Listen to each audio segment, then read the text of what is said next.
All right, this tool is just for basic knowledge on our Rennsteig tools. You'll see that they come in green, blue, and red, and some of them will say power and signal. It's still a Rennsteig tool.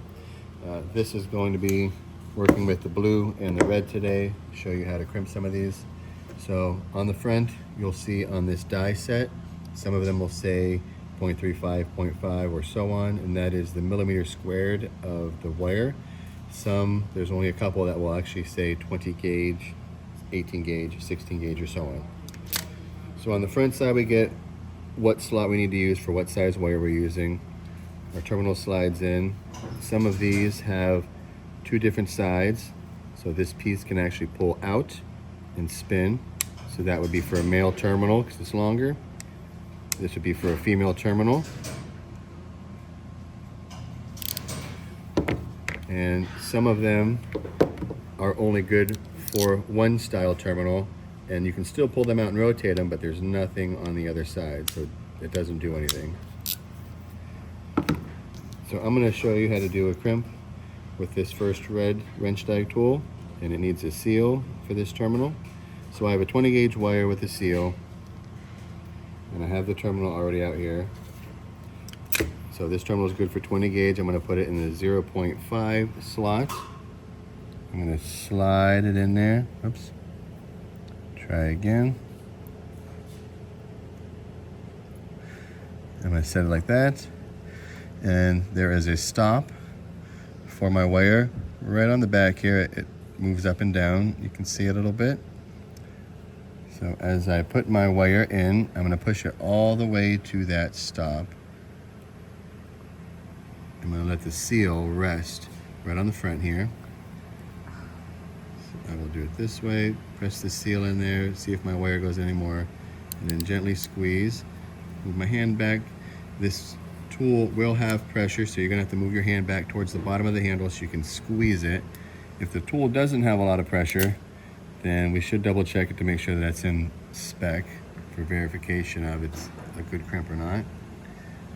You should see brush coming out the top, or if you don't see brush and you can't see it even at the end of the crimp, then it's probably a bad crimp, but we should have another video on that.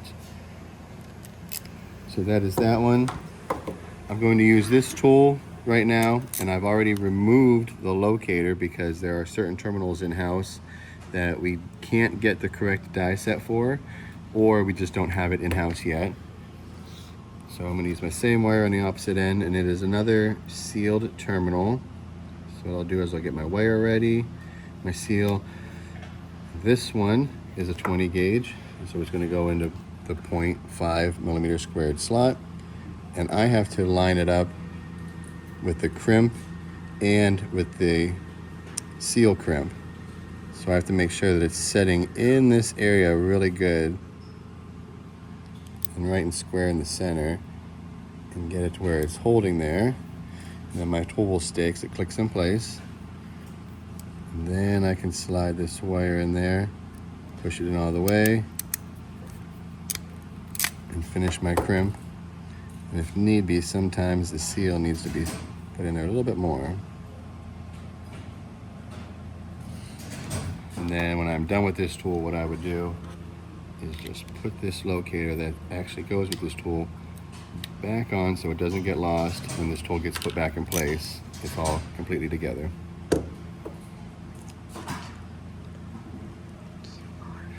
Oh, they also have QR codes on there that tells you what number the tool is, RT11, RT4, we're up into the 70s now.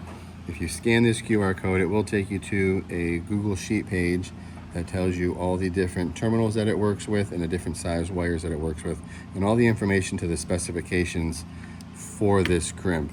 So you could then take your calipers and you could actually measure this crimp, the height and the width of the actual conductor crimp and the seal crimp, to make sure that your tool is crimping to the correct specifications. What? And that's Rennsteig tools.